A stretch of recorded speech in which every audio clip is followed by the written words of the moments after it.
Naslov ove prezentacije večeras je Jednom spašen, dva puta izgubljen. Otvorit ćemo Bibliju, ali bih prvo hteo da vam dam neku pozadinu zašto delim ovu temu večeras. Jedna od stvari koje sam čuo da je reklo nekoliko ljudi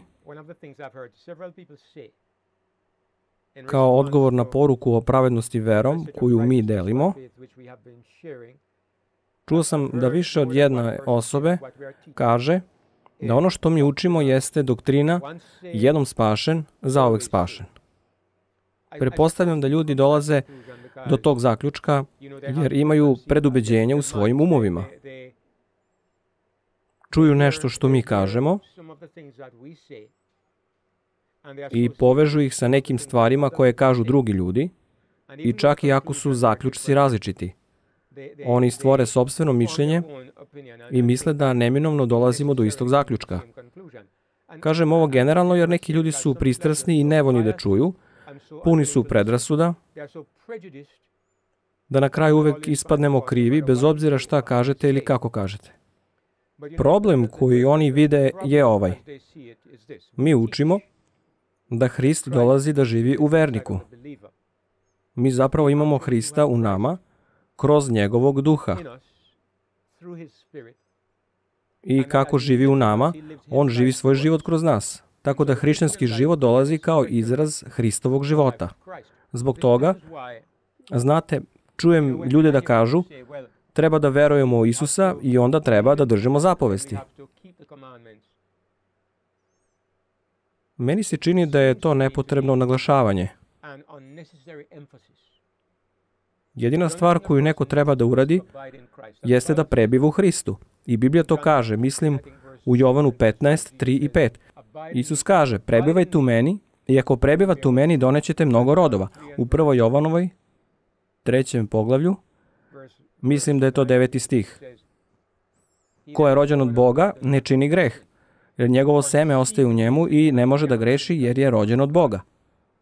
Pavle kaže u 2. Korinćanima 5:17, ako je neki čovek u Hristu, on je novo stvorenje. Mislim da oni koji kažu da treba da veruješ i da treba da radiš, imaju potpuno pogrešan akcenat. Ako se pitate zašto je tako, nekada dam prigovor kada ljudi nešto kažu na izvestan način. Problem je što ljudi naglašavaju da na Hrista treba dodati još nešto. Treba da dodamo nešto Hristu kao daru. Verujem da kada je neko hrišćanin, dela se pojavljuju u njegovom životu. Kada se preda Hristu, Hristova dela se pojavljuju u njegovom životu. Ova dela nisu naša dela, kako kaže Pavle u Efescima 2:10. Da pročitam. On kaže da smo mi njegovo delo, jer mi smo njegovo delo stvoreni u Hristu Isusu za dobra dela koje je Bog unapred pripremio da u njima hodimo.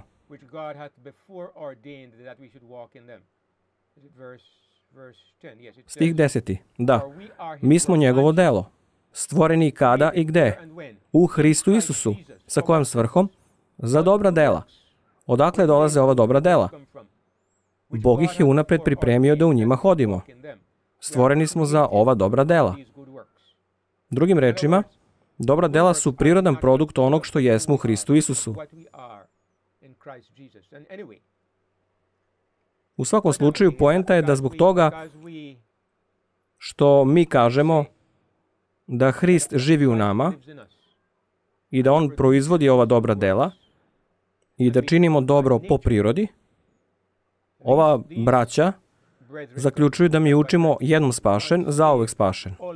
Drugim rečima, kada je neko jednom spašen, nemoguće je da ikada bude izgubljen. I naravno, ovo učenje dolazi iz doktrine o predestinaciji u koju dosta hrišćana veruje. Ako niste čuli za doktrinu o predestinaciji,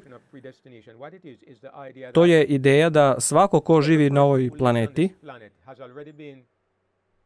njegova sudbina je već određena od strane Boga. Pre nego si se rodio, Bog je predodredio. Zapazite, nisam rekao da je Bog predvideo ili unapred video, već oni uče da je Bog predodredio.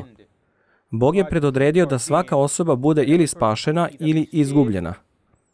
Drugim rečima, time niko od nas nema stvarno slobodu izbora.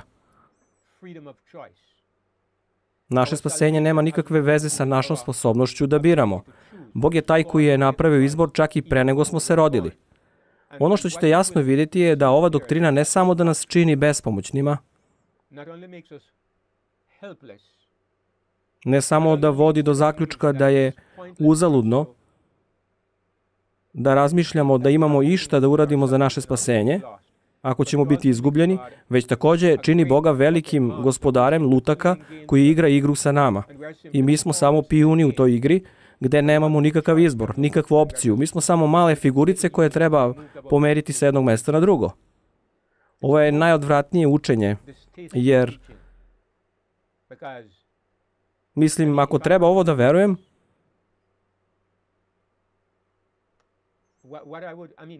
kada sam imao 17 godina, verovao sam u nešto slično. Mislim, nisam stvarno verovao. Ono što sam verovao jeste da sam to koristio kao izgovor da živim svoj bezbožan život. Kada sam izašao napolje, radio sam stvari koje su sramotile mog oca. Živeo sam bedan i sramotan život. Pušio sam marihuanu, pio likere, išao na žurke, jurio devojke, sve to. Moj otac bi razgovarao sa mnom, a ja bih mu rekao, tata, da li Bog zna da ću da budem spašen? A on je rekao da. Onda ako Bog zna da ću biti spašen, onda ne mogu da budem izgubljen. Ako Bog zna da ću biti izgubljen, ne mogu da budem spašen.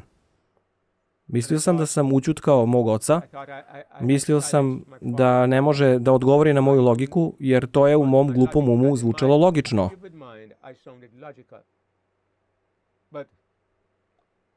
Posle sam shvatio da preznanje nije predodređenje. Znam da sunce treba da izađe ujutru, ali ono ne mora da izađe.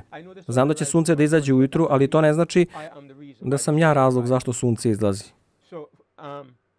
Činjenica da Bog može da vidi odluku koju donosiš nema nikakve veze sa predestinacijom. To je tvoja odluka i tvoj izbor, što određuje šta će Bog vidjeti u vezi sa tobom.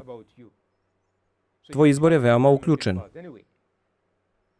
Malo sam skrenuo sa teme jer hoću jednostavno da objasnim ovu ideju o predestinaciji koja uči kada si jednom spašen, ne možeš da budeš izgubljen. Kada si jednom izgubljen, ne možeš da budeš spašen. Nas optužuju da ovo učimo. Ove optužbe se zasnivaju na neznanju. Postoje dva ekstrema, jer ova doktrina o predestinaciji se dosta bazira na učenju Johna Calvina. Calvin je učio tu ideju da kada si jednom spašen, ili da je Bog taj koji odlučuje da li ćeš da budeš spašen ili izgubljen. Odrastao sam u crkvi gde je bilo upravo suprotno.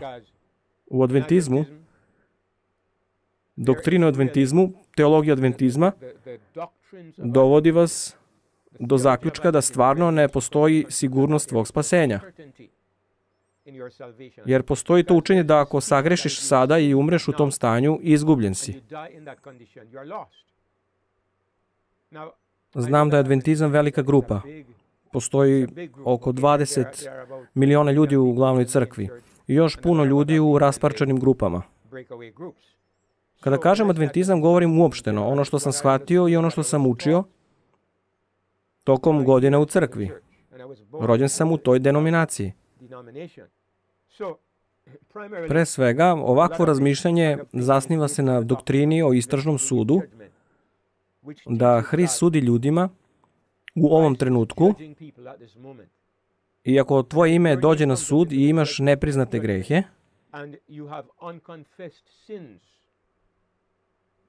onda ćeš biti izgubljen. Ako si priznao svoje grehe, onda ćeš biti spašen. To čini spasenje nekom vrstom lutrije, Jer ako si uspeo da kažeš izvini, odmah nakon što si učinio nešto loše, onda ti je spasenje sigurno. Ali ako nisi rekao izvini, žao mi je, onda si izgubljen. To su dva ekstrema. Ono što smo mi naučili iz Evanđelja,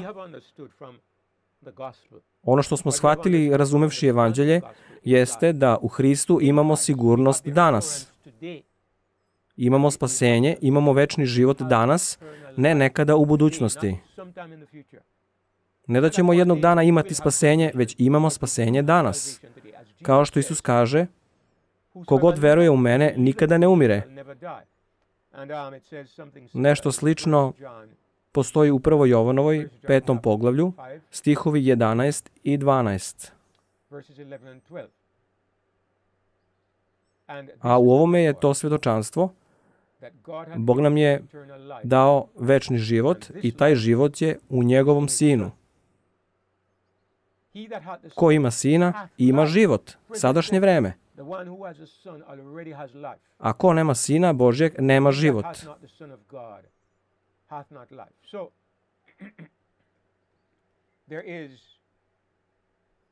Postoji jedan element istine kod onih koji uče o predestinaciji u smislu da možeš da imaš sigurnost večnog života, možeš da imaš sigurnost spasenja, možeš da iskusiš spasenje danas.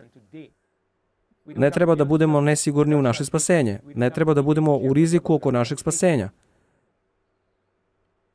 Takođe je tačno da onaj ko je spašen i ima spasenje, može da izgubi taj večni život. O tome ćemo malo potpunije da govorimo danas. Naslov mog razmišljanja danas je jednom spašen, dva puta izgubljen. Prva ideja je da smo najpre mi izgubljeni.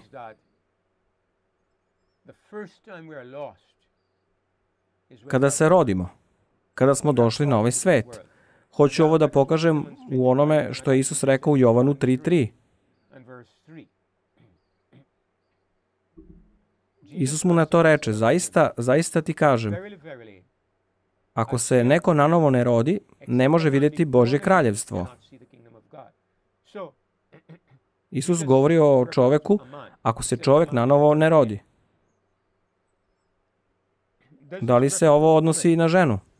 Naravno da se odnosi na ženu. Da li se to odnosi na tinejdžere?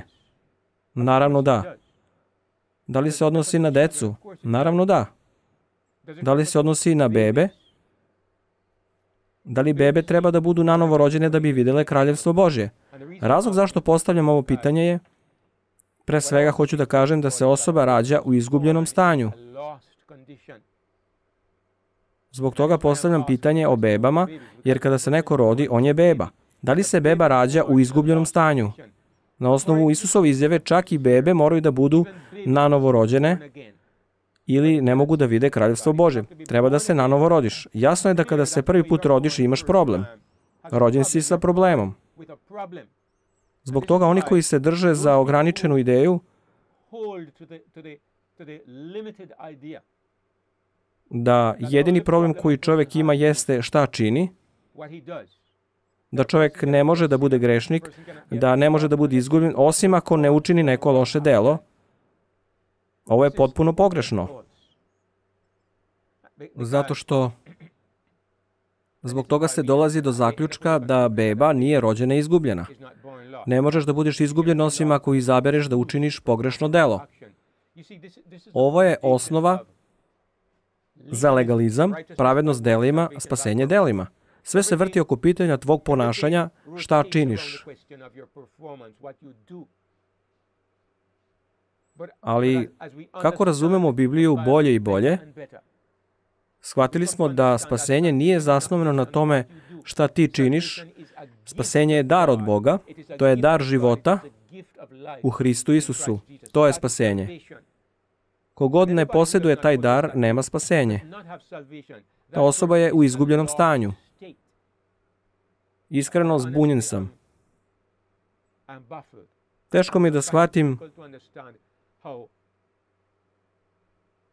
kako na izgled inteligentni ljudi, ljudi koji dođu da proučavaju Bibliju, promaše da vide ovu tako jednostavnu poentu. Ili je spasenje putem dela, ili je blagodaću kroz veru, ili je dar Božji ili delo od čoveka. Iako je ovaj deo jednačine tačan, onda je i drugi deo jednačine isto tačan. Biti izgubljen je ili putem dela, ili na neki drugi način. Ako smo spašeni putem dara, onda vam predlažem da smo također izgubljeni putem dara. Zbog toga Biblija govori o dva Adama. Izgubljeni smo putem dara. Taj dar dolazi od prvog Adama. Prvi Adam nam je dao dar koji je sasvim dovoljan. Rimljanima 5:12. Da pročitamo prvo 19. stih. Jer neposlušnošću jednog čoveka mnogi su postali grešnici. To je dar. Dar biti grešnik. Dar biti izgubljen. To nam je dato kroz neposlušnost jednog čoveka, Adama. I druga strana jednačine je tačna. Tako i poslušnošću jednog biće mnogi učinjeni pravednima. Imamo dar na obe strane. U 18. stihu kaže, zato dakle kao što je sa grešenjem jednog na sve ljude došla osuda, nije zbog dela svih ljudi došla osuda. To je bio dar jednog čoveka. Na isti način, tako i pravdom jednog dođe na sve ljude opravdanje života. Poenta je, ako neko ko je rođen u ovom prvom čoveku, prvom Adamu, rođen je u osudi. I kako proučavamo, vidimo sve više i više da ova osuda nije legalna osuda u smislu da je Bog rekao, dobro, Adam je sagrešio i hoću da okrivim tebe zbog toga. To nije takva osuda. To je osuda u smislu da sam rođen u stanju da nisam sposoban da živim. Kao što osudite staru zgradu koja je trula i urušava se i gradsko veće odluči da osudi zgradu. Time misle da ona nije pogodna da postoji. Jedino je pogodna da se uništi. Oni ne rade ništa loše. Zato što je ta zgrada u stanju nepodobnom za upotrebu.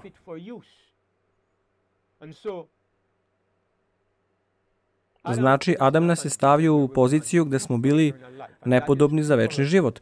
To je istina za nas od trenutka kada se rodimo. Zbog toga smo rođeni izgubljeni. To je prvi put da je čovek izgubljen.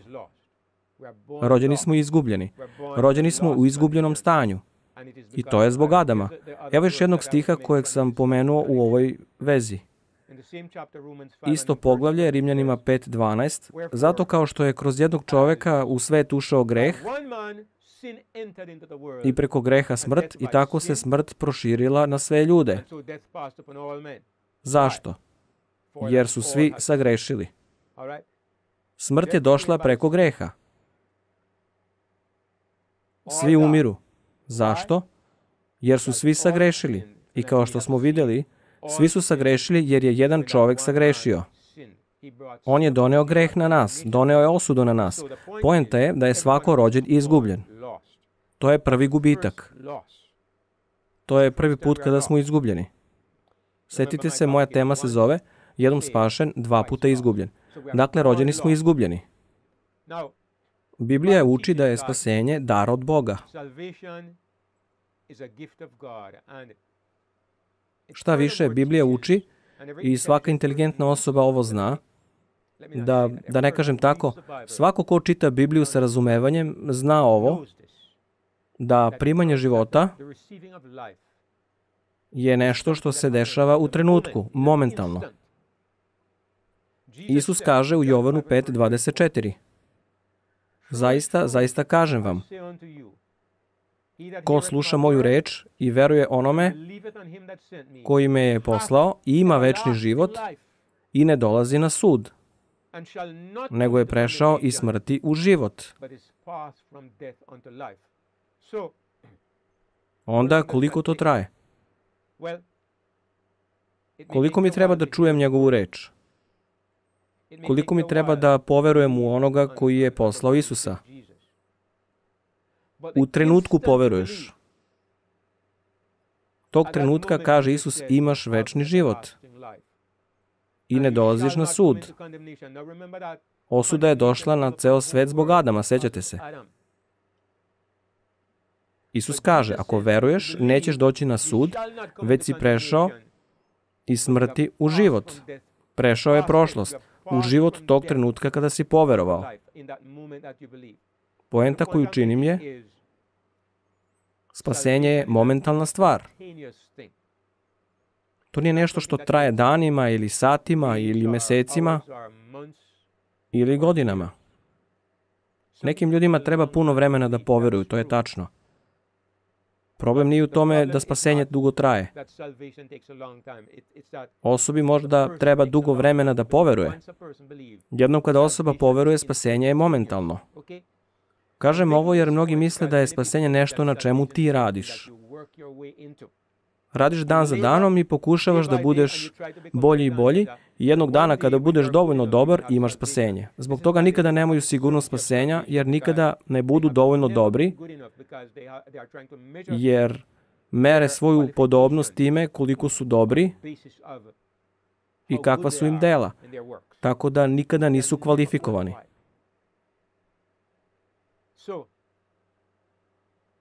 Isus kaže, ako veruješ, prešao si iz smrti u život. Spasenje je momentalno. U Rimljanima 6, stihovi 6 i 7 kažu: znajući ovo da je naš stari čovjek bio razapet zajedno s njim, kako bi se naše grešno telo onemogućilo da više ni u kom slučaju ne robujemo grehu, jer onaj ko je umro, oslobođen je greha. Kada neko veruje, on se oslanja na Hrista i u tom trenutku u duhovnom smislu umire. On predaje sebe i Hrist živi. U tom trenutku on je oslobođen greha. Sviđa mi se ova izjava. Naime, bila je neka diskusija na Facebooku.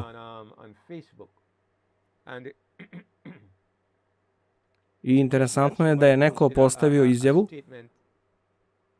od Ellen White koja kaže da oni koji polažu veru u Hrista žive. Drže zapovesti Božje. Zapravo, samo oni koji kroz veru u Hrista drže zapovesti Božje dostići će stanje bezgrešnosti, koje je Adam imao u Edemskom vrtu. Ovo je izazvalo veliku debatu, jer su neki odmah osudili ovu izjavu, a neki su je branili. Interesantno je da kada pogledate izjavu, izgleda kao da kaže da se do stanja bez greha dolazi držanjem zapovesti, čak i ako se napominje da je to kroz veru. Dok sam je čitao, došla mi je na Pavlova izjava. Pavle kaže, onaj ko je umro, oslobođen je greha. Interesantno je jer apostol Pavle kaže da ne bivamo oslobođeni greha držanjem zakona, živeći život držanjem zakona kroz veru. Biti mrtav je iskustvo koje se dešava u trenutku. Osoba umire i ona je mrtva. Od trenutka kada umre, ona je mrtva. U tom trenutku svi njeni problemi su gotovi. Zato Pavle kaže da je čovjek mrtav kako bi se grešno telo onemogućilo. Da od tog trenutka više ne robujemo grehu. To ne znači da umreš danas, a onda se probudiš sutra. Ili umreš sutra i ustaneš prekosutra. To nije niz koji se ponavlja umri živi, umri živi. Osoba je umrla i grešno telo je onemogućeno. Više nije relevantno. Ista stvar se kaže u Rimljanima 7, kada govori o ženi i mužu, kada muž umre i tako smo slobodni od greha. Onaj ko je mrtav, slobodan je od greha. Biblija govori o momentalnom spasenju zajedno sa momentalnom promenom. Zato Pavle kaže u 2. Korinćanima 5:17. Zato ko je bilo koji čovek u Hristu, on je novo stvorenje. Sve staro je prošlo, gle, sve je novo postalo.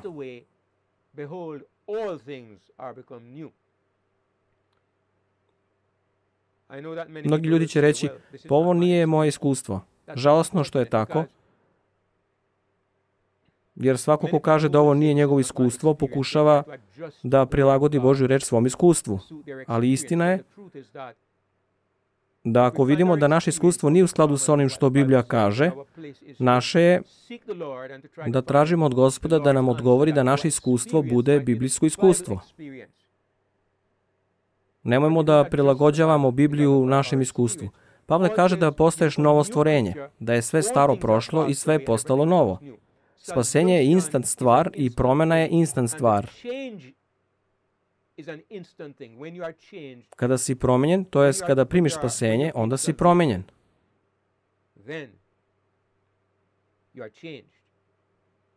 Čitamo u Rimljanima 10:7.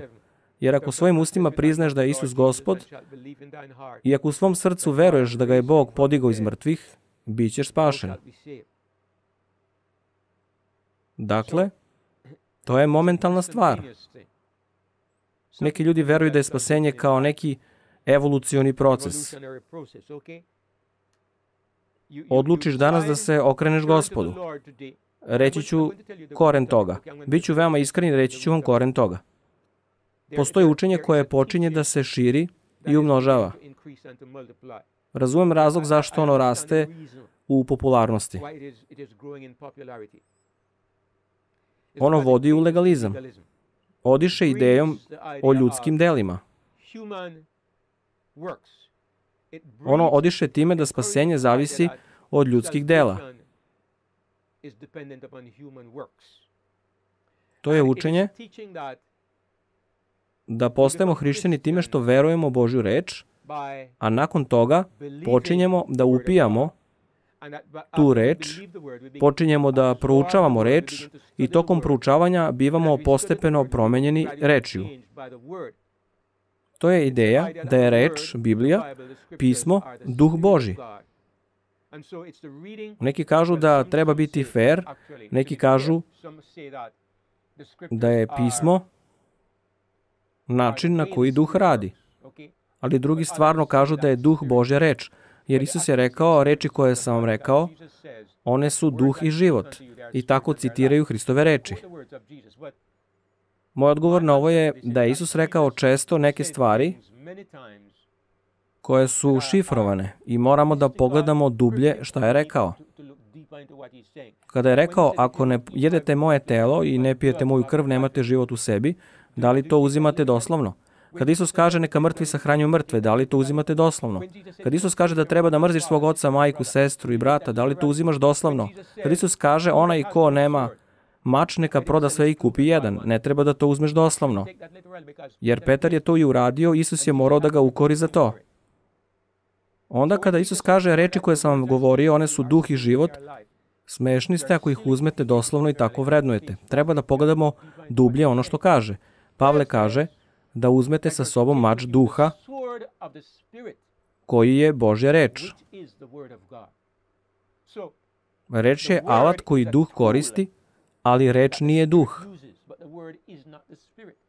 Ali Isus pridružuje reč i duh i zato kaže da su reči duh i da su život. Ako su one duh i život, onda čak i kada đavo koristi reč, trebalo bi da ima silu. Trebalo bi da ima život. Čak i kada nevernik upotrebi reč, treba da ima život. Sama reč nije duh i nije život. Kada uzmemo reč i verujemo je, i duh i život nam dođu kroz Svetog Duha. Reč je sredstvo koje nas dovodi do duha. Ali duh je ono što dolazi u nas i menja nas i boravi u nama. Tako stvarno stoje stvari. Ova ideja da kroz reči dobijemo život vodi ljude da se fokusiraju na reč i onda pokušavaju da odgovore na reč i veruju da u tom odgovoru njihovi životi počinju da se menjaju. I tako je hrišćanski život proces razvoja u odgovoru na reč. U suštini, ova braća negiraju nadprirodno iskustvo. Poriču momentalno spasenje i poriču momentalnu promenu. Ovo je zaista negiranje Hrista. Tako ću to reći. Negiranje Hrista, to je odbacivanje samog Hrista. Frapiran sam, začuđen sam koliko mnogo ljudi danas kaže da Isus ne može da živi u vama. Oni su ograničili Boga na nivo stvorenja. Bog je na nebu, Isus je u nebeskoj svetinji i nemoguće je da jedna osoba može da bude na dva mesta u isto vreme. Čak ni Bog. Neverovatno je, ali to čujem od mnogih ljudi. Postoji toliko stvari u Bibliji koje opovrgavaju ovu lažnu ideju. Isus kaže, zar se dva vrapca ne prodaju za jedan novčić, a opet ni jedan od njih ne padne na zemlju bez vašeg oca? Šta to kažeš? Da li mi kažeš da Bog šalje anđele da brinu o vrapcima? Ovi ljudi će reći da je Bog prisutan preko svojih anđela. Da li Bog ima anđele koji paze na vrapce? Isus kaže da su vlasi na vašoj kosi izbrojane. Šta to znači? Da moj anđeo čuvar broji moje vlasi. Da li ih broji kada jedna padne, kada se kupam, kada se češljam, da li broji svaku vlas koja padne i onda oduzima od onih koje su bile ranije? Tu uopšte nije poenta na koju Isus ukazuje. Isus govori o Božoj brižnoj ljubavi i Božjoj sveprisutnosti. Zato kaže da ni vrabac ne padne na zemlju bez vašeg oca. Glupost toga je da ovi ljudi govore da mi koji verujemo u sveprisutnost Božju ohrabrujemo panteizam, ili je to panteizam? Da li je Isus bio panteista? Isus kaže da nijedan vrabac ne padne na zemlju bez oca. Kad Isus kaže da su vam vlasi na kosi izbrojene, kada Isus kaže za utešitelja da je sa vama i da će biti u vama, da li je bio panteista? Da li je apostol Pavle bio panteista kada je rekao ljudima na Areopagu u Atini? Bog se otkrio svima nama, ne bi li ga nekako napipali i našli, premda nije daleko ni od jednoga od nas, jer u njemu živimo i mičemo se i jesmo. To piše u Delima 17. U Bogu živimo, u Bogu se mičemo, u Bogu jesmo. Da li je Pavle panteista? Što više razumem dar spasenja i dar duha, to se više uznemirim kada čujem takve ideje. Spasenje nije neki dugotrajni proces koji se odvija na naše odgovore iz trenutak u trenutak na ono što je napisano. Spasenje je čudo koje se dešava kada Duh Božji dođe da prebiva u tebi, kada poveruješ u Isusa Hrista. Tu smo jednom spašeni. Rođeni smo izgubljeni, a sada smo spašeni. Koliko puta neko može da bude spašen? Da odgovorim na ovo pitanje, hoću da odemo u stih u poslanici Jevrejima. Pominje se 2 puta u ovoj poslanici. Prvo ću pročitati iz Jevrejima 10. Jevrejima 10:26. Kaže, jer ako namerno grešimo nakon što smo primili spoznaju istine, ne preostaje više žrtve za grehe, već strašno očekivanje suda i plameni gnev koji će proždreti protivnike.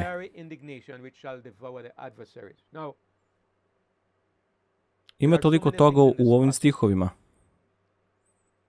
Pogledat ćemo ih sve, ali najpre, ovi stihovi nas primoravaju da razmišljamo o našoj definiciji greha. Pavle kaže, ako grešimo namerno, ako grešimo voljno, a to znači da znaš da nešto nije dobro, a to činiš, Jer ako znamo da je nešto loše, a ipak to činimo, nakon što smo primili poznanje istine, nema više žrtve za grehe. Ono što pismo kaže jeste da ako ovo činiš, izgubljen si. Dobro, to je interesantno. Znači, prvo pitanje je šta znači grešiti namerno. Kao što rekao, to znači grešiti u znanju da činiš nešto loše. Ovde je naglasak na reči grešiti. Jer ako je greh jednostavno prekršaj zakona, ako je to jednostavno kršenje nekog pravila, reći ću vam da svako od nas, svako koga znam, svaki hrišćanin koga poznajem je izgubljen.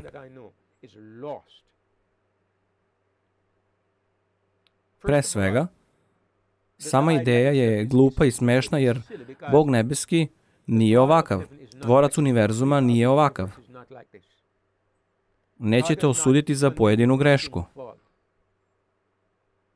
Bog te neće osuditi. Pogledajte priču o izgubljenom sinu. Koliko puta je grešio? Da li je grešio namerno? Po priči jeste. Otišao je tamo, dobro je znao da čini ono što je loše. Kada se našao u problemima, rekao je sebi: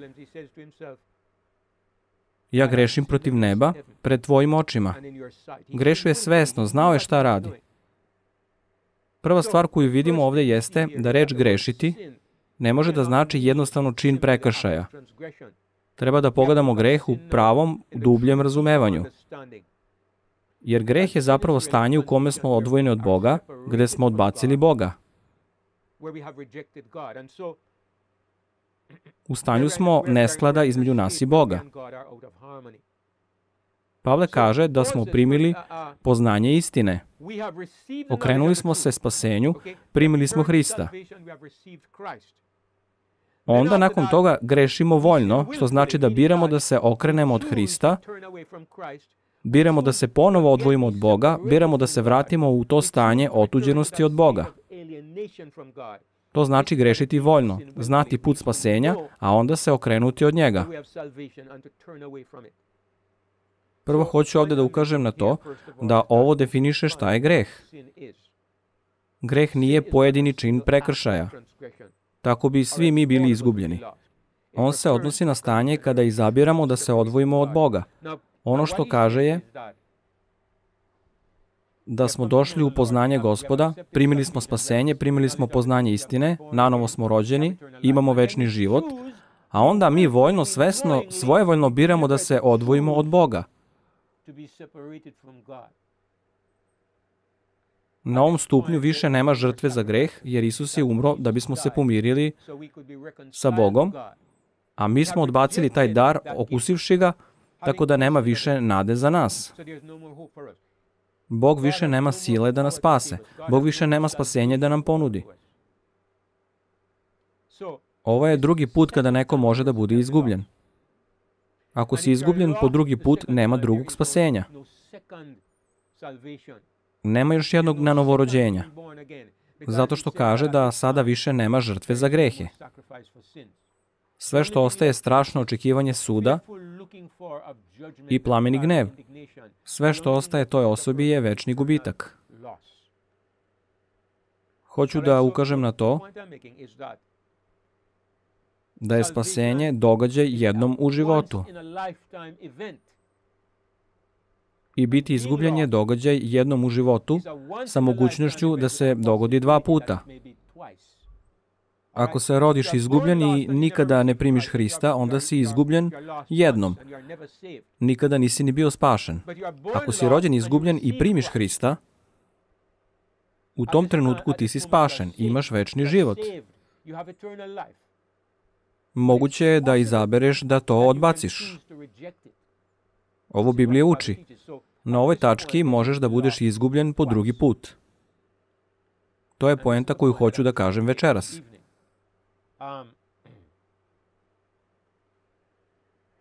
Nažalost, postoje neki hrišćani koji tako zamućuju ovo pitanje da se njihov život naizmenično menja u smislu spašen i izgubljen. Znam ljude koji su kršteni 5 puta. Ovo je razlog zbog kojeg ja sam kršten 2 puta. Prvi put sam kršten kada sam imao 13 godina i nisam bio obraćen. Nisam imao spasenje. Jedini razlog za krštenje bio je što se krstio moj stariji brat. Mislio sam, moram da se krstim ili neću otići na nebo. Tako sam izabrao da se krstim. Nikada nisam bio razumeo spasenje, nikada nisam znao Gospoda Isusa. To je jednostavno bio moj način da kažem, u redu, hoću da imam članstvo u crkvi, hoću da mogu da učestvujem u svetoj večeri. Nisam imao pojma šta radim. Nisam bio nanovo rođen. Tako da ja to i ne računam kao krštenje. Odem u crkvu i zaspim. Kada sam imao 22 godine, obratio sam se, upoznao sam Gospoda i krstio se. I to je moje pravo krštenje. I nikada se nisam nanovo krstio. Razlog je što nisam hteo da negiram ono što mi se dogodilo. Za mene nanovo krštenje je izjava koja kaže, nisam bio nanovo rođen prvi put. Ili bi bila izjava, bio sam nanovo rođen, onda sam se okrenuo od Boga na put greha i sada se vraćam. Prema Bibliji ovo nije moguće. Možeš biti nanovo rođen samo jednom. Možeš biti samo jednom rođen u ovom fizičkom životu u kome smo rođeni i izgubljeni. Rođeni smo jednom u duhovni život i postali spašeni. I ako umremo tom iskustvu, nema više spasenja. Ne možeš biti ponovo rođen po drugi put. Isus je rekao Nikodimu, istina je u duhovnom svetu kao i u fizičkom. Ne možeš se roditi dva puta. Jednom kada si se rodio, ako si ikada sreo Gospoda i predao mu svoj život i krstio se, to je to. Ako se ikada okreneš od ovoga, izgubljen si zaovek. Ideja koju mnogi imaju, da si izgubljen jer si se ponašao loše, imao si neka loša dela, zasnovana je na legalizmu, na nerazumevanju spasenja, na ideji da si spašen tvojim držanjem zapovesti. Istina je, koju govorimo iznova i iznova, da će hrišćanin da hoda u harmoniji sa 10 zapovesti. Hrišćanin će raditi mnogo više od toga. Hrišćanin će hodati u harmoniji sa dubljim razumevanjem Božje ljubavi. On će voleti svoje neprijatelje, neće samo da se uzdržava da ih ne ubije. Imaće iskreno srce, neće se samo uzdržavati da ne govori laž. Imaće čist duh, a ne da se samo uzdržava da ne spava sa komšinom ženom. Biće u tome da sama pomisao na to biće mu zgražavajuća. Živeće na daleko višem planu u odnosu na 10 zapovesti, na 10 pravila kojima je toliko ljudi opsednuto. Iz nekog čudnog razloga ima ljudi koji misle da ako ne držiš oči fokusirane na 10 pravila, da ćeš živjeti kao pas. Ja kažem, dragi Bože, da li misliš da kažeš da kao hrišćanin treba neprestano da se podsjećaš da ne treba da kradeš, da ne treba da ubiješ, da ne treba da činiš preljubu, da treba da držiš subotu, i ako se neprestano ne podsjećaš na to da ćeš da uradiš ove stvari. Ovo je put ljudi koji ne znaju Gospoda. To je put ljudi koji nisu nanovo rođeni. To je put za kriminalce i otpadnike. Oni treba neprekidno da se podsjećaju. Ne čini ovo, ne čini ovo. I verovatno treba da budu i kažnjeni kako bi se podsjetili.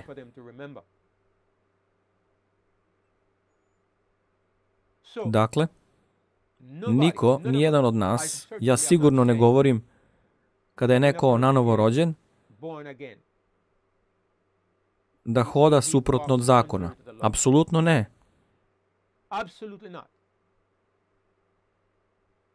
Moje shvatanje je da on hoda na daleko višem nivou od onog koji zakon propisuje. Sigurno kažem da kada je neko nanovo rođen i hoda u Hristu, zakon postaje relevantan.